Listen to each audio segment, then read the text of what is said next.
I believe we're going live. It looks like we're going live. Good morning and welcome to hashtag Rise and Grind. I am your host, Glenn Lundy. I am a husband to one, a father to seven, and the creator of what is going to be the #1 most watched morning show in the world. It is 5:30 a.m. and I hope that you are ready to rise and grind. Good morning, good morning, good morning. What's up, everybody? How's everybody doing? Man, I am doing great. What is today? Today is Tuesday. It's a little different today because we're actually having a guest on Tuesday. We usually have a guest on Friday. But today is Tuesday, April 9th, 2019. And what's crazy is today is the first and the last time it'll ever be Tuesday, April 9th, 2019. So we want to make sure we make the absolute most. I mean, the absolute most of this incredible, incredible day. That's a good reminder. Tuesday, April 9th. That reminds me, tomorrow is April 10th. That'll be one of my many, many children's birthday. Fisher's second birthday will be tomorrow, April 10th. Super excited about that. So I have a great guest on the show today, a guy named Chuck Mingo, and I'm going to bring him on here shortly. But before we bring him on, I want to make sure that we tackle everything we need to tackle and we stay in motion and we don't miss anything that we've been talking about from last week and this week. Last week, we really talked about being made for this. We talked about how important it is to understand that we need to step into these gifts that we're given, right? The parable of the talents. We have to use these gifts that we were given and make sure that we use them for the greater good and really step into that. This week, we've been talking about some takeaways from Hustle and Grind Con, massive conference last week. It was incredible. It was life-changing. We've been talking about some different takeaways from that. And one of the takeaways that I had personally is I had a situation where I was talking with one of the other speakers and I actually said something that made him feel less than. I did. I didn't mean to.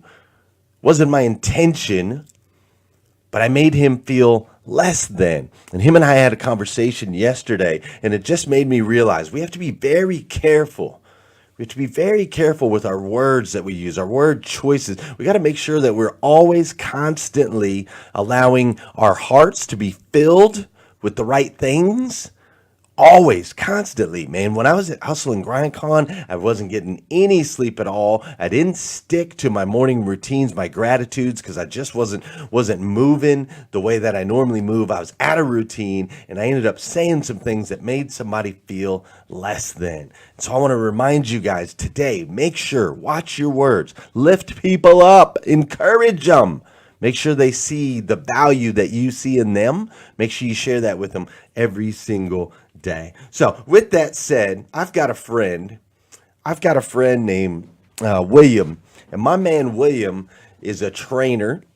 He's a fitness trainer. He's an absolute expert in the field of the body. He knows everything about it. And I used to work with him, or work out with him, but I stopped kind of working out with him. But him and I decided we are going to go on a journey on the next 180 days. And it is going to be insane because he told me that he is going to turn me from thin to Glenn. That's right. He's going to turn me from thin to Glenn. We're calling it Operation Wakanda because my man Michael B. Jordan went from fairly thin to the dude you see in the Creed movies and the Wakanda movies, just this massive guy. So for the next 180 days, I'm putting it out here so you can hold me accountable. We're going to record it. We're going to shoot it. We're going to do all the measurements. We're going to start at a baseline. It starts today at 6:45. Now, my wife, of course, was like, "You're perfect the way you are, Glenn. Why are you doing this, Glenn?" And I'm like, "Look, honey, we have to rise every single day and evolve into the absolute best versions of ourselves that we can possibly be so we can make a massive impact on this planet."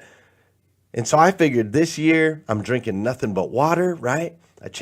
We did that challenge to drink nothing but water for a year. I mean, this is a year of transformation for me. Do you remember at the beginning of the year, we all gave our one word that we were going to focus on this year? And my one word is evolution. Evolution in my business, evolution in my spiritual walk, evolution physically. I'm just trying to have a transformational year. So I want you guys to join me on this journey from thin to Glenn. Join me. It's going to be awesome. I'll give you all the tips. I'll share everything William shares with me. You can walk along with me if you want for the next 180 days. I'd love to see pictures and videos of your transformation as we go through this together. It's going to be awesome. From thin to Glenn. It's going to be fun, and he's going to kill me, and he's going to crush me because he is an absolute beast. But with all of that said, I'm excited to get Chuck Mingo up in here. But you know what we have to do, right? You guys know exactly what we have to do. And since we're talking about Wakanda, we're going to go with our Wakanda music this morning. Let me go ahead and kick that in. For those of you that know, and those of you that don't know, this is the part of the show where I need you to hit that share button. That's right. I need you to hit that share button. Because I believe if we could change the way people start their day, if we could just change the way people start their day, it'll make a massive impact on this planet. I mean, absolutely massive. And sometimes all it takes to change the way somebody starts their day is for you to hit that share button. This is also the part of the show where I want you to say good morning to me, and I'm going to say good morning to you. Whether you're watching live or on replay, say what's up. I'll holler back at you. What's up, Don Sankey? How you doing, Keith Hightower and Robbie Bollinger? What's up, Marcus Stone? Naomi Bussinger's in the house. How you doing, Shauna Phillips and George Fleming? Miss Gail B. Craft and Janelle Griego. How you doing, AJ Schultz and my man Josh? Oh, what's up, David Perrin, Whitney Wells, and Liz Thompson? There's my man Mike. Yeah, actually, it's MC Arrogant. That's right, Scott Holbert's up in here, and Eric Willeroy. Is Yvonne up in here yet? I bet she is. What's up, Tabby Negrit and Susan Rose, Cece Coates, Everly, everybody's up in here. Leanne Ryan-Smith's up in here. My man Alan Dickey, Trendy Trenda. Oh my goodness, Lisa Guillen. You guys are crazy. I love it. Are you ready for Chuck? I'm ready for Chuck. Chuck's been hanging out in the green room. Now, my man Chuck, he's the pastor at Crossroads Church in Cincinnati. And this church, we're talking a big church, man. They've got 10 campuses all across. They've got the Cincinnati, Kentucky area. They're looking at like 34,000 attendees every weekend. I mean, this is a massive church. What I love about Chuck is he does things a little bit differently. And so I'm going to bring Chuck on now. We're going to talk a little bit about it. Hopefully everything will work. I think I got that muted, so we shouldn't have any feedback. We're going over here. My man, Chuck Mingo. Hello. How are you, sir? Glenn, good morning. Good morning, Rise and Grind crew. I am doing well, man. I'm excited to be here. I'm excited to have you on, man. I really am. We have a mutual friend, Yvonne. Yes, right? We do. Shout out to Yvonne. Got to give her the shout out. And she reached out to me and she's like, Glenn, Chuck Mingo is the dude. And you got to have him on the show. Everybody needs to know who he is. So I appreciate you taking time out of your busy, I know you're super busy, to join us here on Rise and Grind. Now, obviously, Chuck, this is a morning show, right? Yes, it is. It's a morning show. It's a straight up morning show. You got that right. An early morning. Oh, hold on. I can see in the feed over here that I've got a little something weird going on. So let me fix this real quick so that they can see us properly. Yes. Let me see. Where is that at? I don't know why it started doing this to me the other day. Chuck and I were talking about this earlier. How it's much easier when we have a team, right? Absolutely. Especially at 5:30 in the morning. Right. Okay, cool. Got that fixed. So, being a morning show, first thing we have to do is we have to, or not have to, but I like to get to know people's morning routines, because what I've found is success always leaves clues, and people that are out there making an impact tend to have some type of disciplined morning routine. Yeah. So what's it look like for Chuck Mingo every day? Yeah, well, you know what? I am a morning person, so this is actually prime time for me. And I do have very much a routine in my morning. So 3 days a week, my morning routine includes some kind of physical activity. And so I'm actually doing something different this year. You were talking about 180 days from thin to Glenn. Yeah. I get with that. I like that. And this has been a year where I've been kind of rediscovering my physical routines because some injuries have limited my ability to run. I was a longtime runner, love running, still run some, but I do a boxing class that happens at a gym here. It's called Fight the Good Fight. It's a great class. So usually boxing, boot camp, some other kind of physical training. I'm doing that 3 days a week. And then every day I get up, and usually my first thing is just to spend some time in connection with God. So for me, that looks like, bringing the Bible out and having prayer rhythms and just being in a place of silence and receiving to start my day. Gratitude is a big part of that.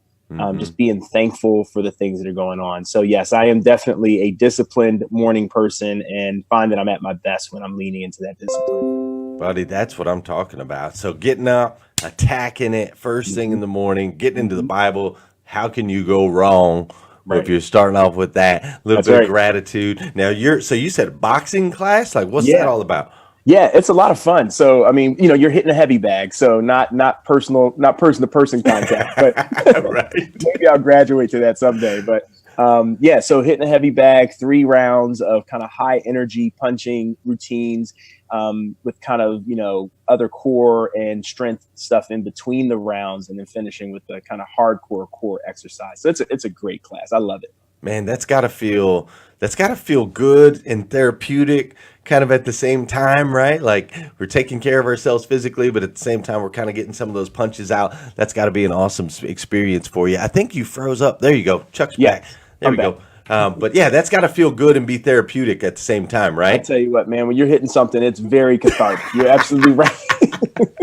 I bet it is. Now I hadn't thought about that, adding that to the morning routine. So I've got 5 things that I believe everybody should do every single day that'll change their life. First thing is never hit the snooze button. That's good. Second thing is don't grab your phone first thing in the morning. Yes. Right. Third thing is gratitude and goals. Fourth thing is take care of the physical. Yeah. And then the 5th thing is send out an encouraging message to someone, lift someone up, right? First thing in the morning. So I'm going to add right before lift someone up, I'm going to add punch something. That's right. Hit something. We'll just add that to the list of 5 Not someone, hit something. That's right. Not someone, hit something. I'm with you on that. All right, man. I did some research a little bit into your history, and you, sir, used to be on the move, moving and shaking, moving through the ranks with Procter and Gamble. Is that correct? That's right. That is correct. Yes. And that was back a while ago, 2005, I think it said. So you were with Procter and Gamble, and I think you and I kind of connect on this level because I recently left my career. I had a very good career in the automotive industry. Yes. And I left that in October to kind of chase my calling. But let's walk through. So you were at Procter and Gamble, you're killing it, and then you get a little bug in your ear or whisper, and you just drop everything and go into ministry. What was that like? Well, I tell you what, it certainly wasn't that simple. Right. I will say, for me, I feel like the call that I'm living into now as a pastor is one that I think God was pursuing me for a long time. And quite frankly, I was running. I was running away. I grew up in the church and can remember kind of even as a young person in my teenage years, starting to grow a passion for God and wanting to share him with others and having some opportunities to teach and even preach. So that was a part of my life, but I was pursuing a business career. One of my great mentors is my oldest brother, and just been incredibly successful in business. And I aspired to the same, and I aspired to, make a lot of money, have an impact that way, wanted to be kind of a wealth manager. That was the goal that I had set for myself. Sure. And was pursuing that. And so in the midst of that, got an opportunity to intern with Procter & Gamble. And so I get this great job opportunity with them, and was with the company for almost 10 years. And I would say the last 4 years of my time with P&G, which also corresponded with me moving to Cincinnati and getting involved with Crossroads just as a member of the church. I think I was just awakened to this passion and this calling to be about something beyond myself. And I was able to do that as a part of Crossroads, as a volunteer. But I felt like that tug and that pull was just inviting me into more. And so over the course of the next really 4 years, I went on a journey that involved a lot of things. First and foremost, it involved God really dealing with some character defects and flaws in me, particularly around addictive behaviors in my life, and calling those out. And being in a church where I was able to have authentic community and people to help walk me through that was really powerful. And I think that set a foundation for God to begin to really deal with my heart around the way that he had wired me to teach and preach and pastor, and challenging me to take that leap of faith, to step away from the, quote unquote certainty of a corporate career, to really trust him and do something very different. And I'll tell you, that was probably the biggest leap of faith I've taken in my life, and I don't regret it for a moment. It's been an amazing, amazing journey. That's awesome, man. It's incredible. I want to touch on your one of the things you said there in your history just a little bit. You said that there was some character behavior things that you had going on before, and I think it's important that we touch on that, because now you're the leader of a church. Yes. Right? Like a big church. Yes. Right? So you mean to tell me that like leaders of churches can have bad histories, bad past? That's like a real thing? Isn't that good news? That is good news. It's great news. It's good news, right? Yes, absolutely. And man, I tell you, I there's nothing on paper that quote unquote qualifies me to be the leader that God has given me the opportunity to be. It's all grace. It's all grace. And that concept of grace is so powerful. You talked about one of the 5 things being encouraging someone. I think God is the ultimate encourager. No and doubt. One of the ways that he encourages us is he boldly says, no matter what you've done, no matter how broken you've been, no matter what your character defects are, I want to connect to you and I want to use you.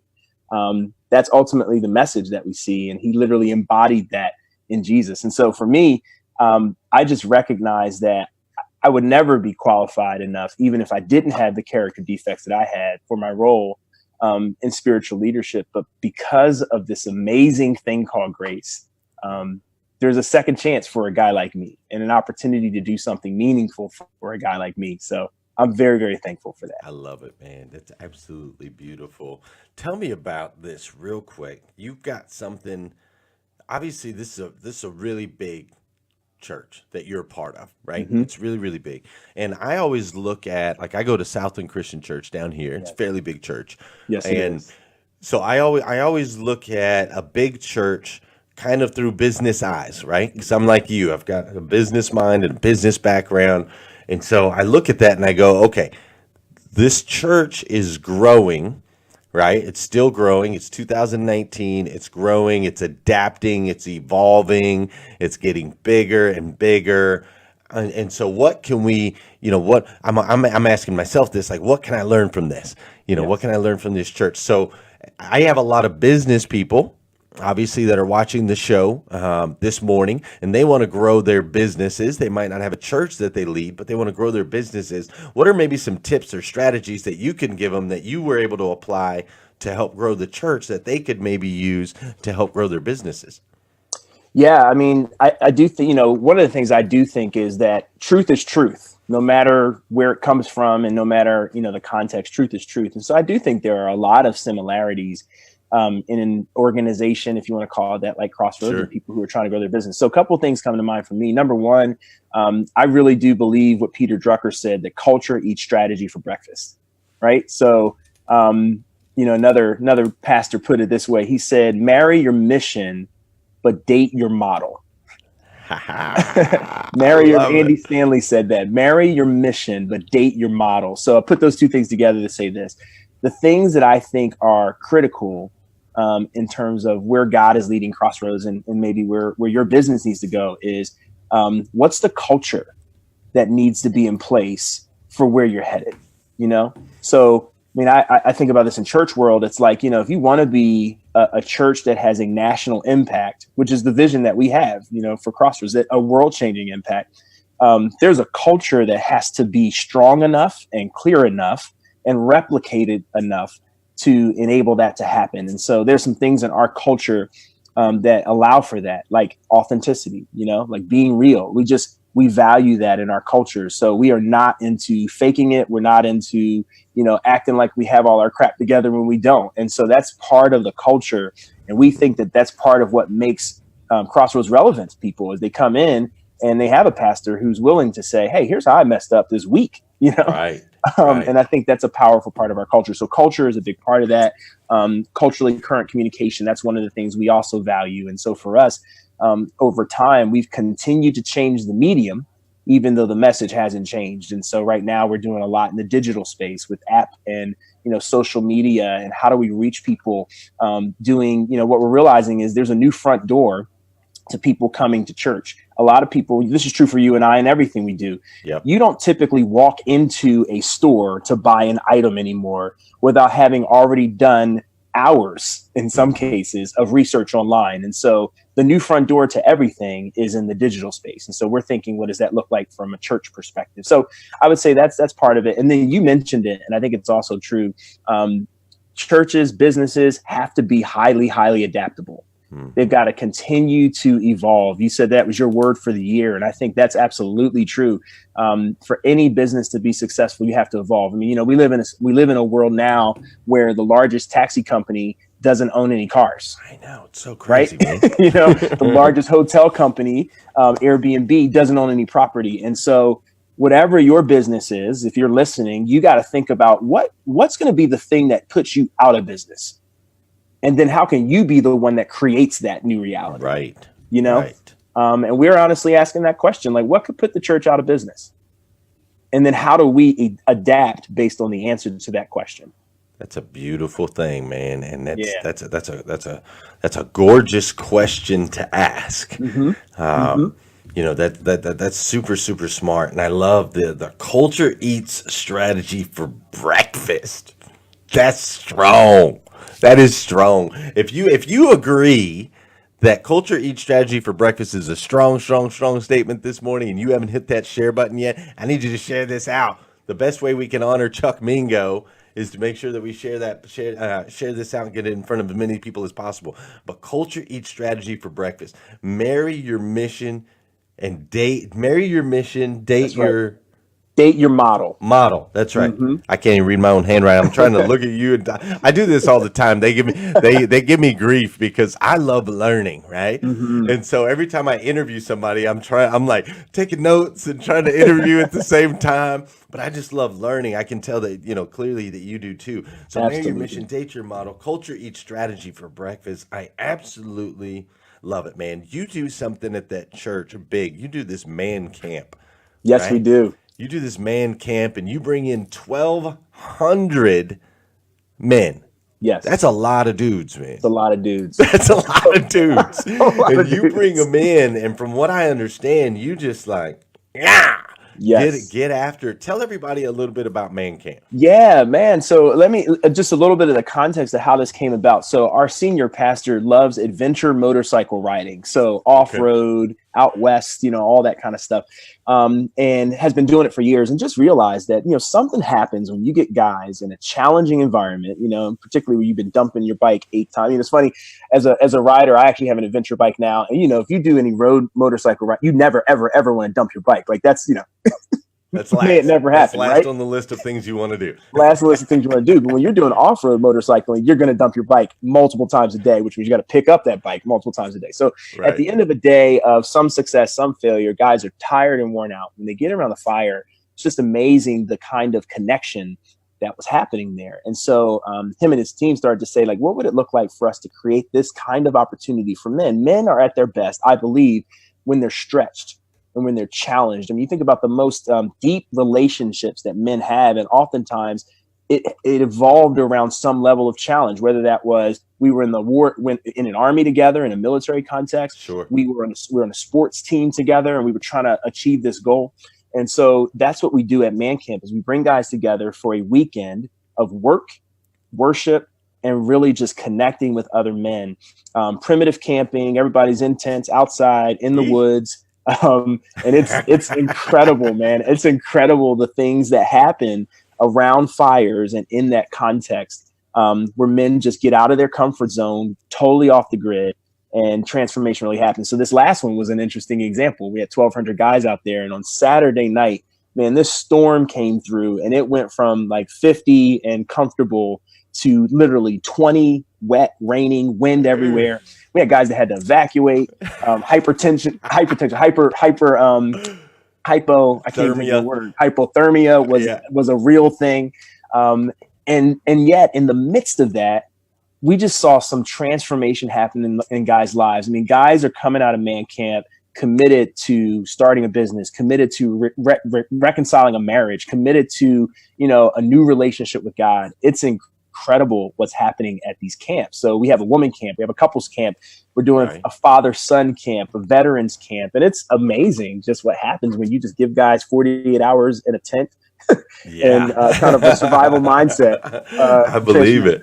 It's cool. That is really, really cool, man. There's something about pulling people together, right? Yes, there is. Like we just had this conference last week, this Hustle and Grind Con, and it's very unique. It's unlike any other conference in automotive because one of the things that we do, one of the aspects of it is we put everybody together outside of the conference. We have these hustle houses, right? So we'll rent these big, nice, fancy mansions. They got the swimming pools and they got like 15 rooms, and people will all stay. We'll break bread together. We'll have breakfast together. We'll have dinner together. So it's not like you just go and listen to the speakers and then go off to your hotel room and sit around and watch Netflix. But no, everybody still comes together, from 5 in the morning until 11 at night or till 12 at night. For some of them, 2 in the morning, 3 in the morning, whatever it is. But there's something about that connection in community. I think that's a really powerful thing that, from my experience, a lot of businesses, a lot of organizations and a lot of people miss that part. The community part and how important that is. At what point, maybe along your journey, did you realize that that's the keys to the castle? Yeah, man, it's so true. I mean, I even think I didn't get it, but I started to receive the benefits of that concept when I was 13 years old. So I mentioned my oldest brother. His name is Harvey. I call him Skip. And when I was 13, Glenn, thankfully grew up with two parents. My parents, neither of them had gone to college. And so, that was all new territory for me. But my brother had. But there are 21 years difference between he and I. So he is my significantly older brother. Yeah. When I was 13, my brother began to write letters to me. And in those letters, he was the first person to mention this thing called the SAT. And he just began to help me understand what could be next. And I believe he really instilled in me a vision for more, because he chose to invest relationally in me. I remember I got cut from my JV basketball team. I went to a really small private school until 8th grade where I was like the best athlete. And then I go to this big high school and I can't even make the JV basketball team. So I'm like dealing with the disappointment of that. And I remember him writing me a letter and helping me understand how to think about that failure in my life. So when I think about what you're saying, you're absolutely true. If I think about all the inflection points in my life, they have all been accompanied by an investment of people in my life. I've never gotten anywhere on my own. And another book I'm reading right now says, a lot of us try to find ourselves, but what we need to realize is we can't find ourselves until we find our people. We got to find our people. And then in the context of community and connection, we find ourselves. I mean, you're a married man, and same with me. And in fact, we have something in common. I heard you in the intro talk about you have a son, I think it is, that has a birthday tomorrow. Yes. And my daughter also shares that same birthday. So really? Yeah, my daughter Isabel is turning 5 tomorrow. And man, I think about how these little beings, my wife's not a little being, but my wife and my kid, how much they have shaped and defined me. They're my people. Yeah, man. And so who I'm becoming in large part is being shaped by, my wife and a 10-year-old, a 7-year-old, and a 5-year-old. Yeah, man. And that's a beautiful thing. They're bringing things out of me. They're bringing empathy out of me. They're bringing patience out of me. They're bringing the ability to think long-term out of me and the desire to do so. I mean, all of these things. And so I think you're absolutely right. And for me, it's also one of the reasons why I love what I get to do, is because I believe that's what church should be. I believe that church should be a place where you find your people. And in finding people, you find yourself, Find your people. Well, man, Chuck, I got to tell you, you're my kind of people, brother. You're my people. Same here, sure, man. You really hit a button with me when it comes to the kids and them shaping you. Because I have a 20-year-old and a 9-year-old and a 7-year-old and a 5-year-old and a 2-year-old and a 3-year-old. Yeah. And a 6-month-old. You really found your people. Yeah, and they definitely have shaped me into the man that I am today. No doubt about it. I learned something new from them every single day. I had a couple other questions I really wanted to get into with you, but it is mornings and we got to respect people's morning routines. Yes. So it is now, we're already out of time. We're already over time. Wow. But I feel like we just got started. Yeah. So I'm gonna go ahead and just go a little bit over for those of you guys that if you have to hop out of here right now, I get it. If you gotta go, you gotta get into your routine. Please, I understand that. I respect that. For those of you that want to stick around a little bit longer, I'm gonna spend 5 more minutes. I'm gonna spend 5 more minutes with my man Chuck, and then we'll let you go. So, Chuck, quick question for you. You guys have 10 churches, right? Is that right? 10 different buildings. Each of them has their own head pastor. Yes. Right? So Yes. you've got a plethora of leaders Yeah. in the church. How do you efficiently keep everybody in that culture? Like how are you directing 34,000 people the same way when you have so many different kind of leaders at the top?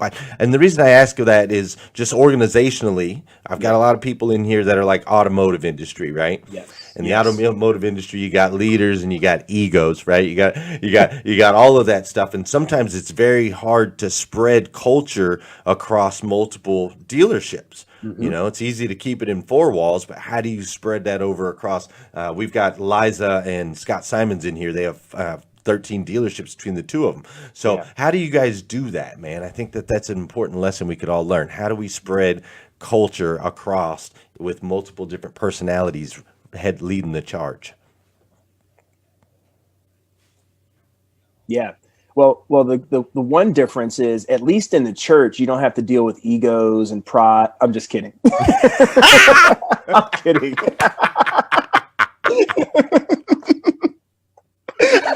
No egos in church? No. We don't have any of that in church? stuff, right? You absolutely have that stuff. So yeah, it's very, very similar. Yeah.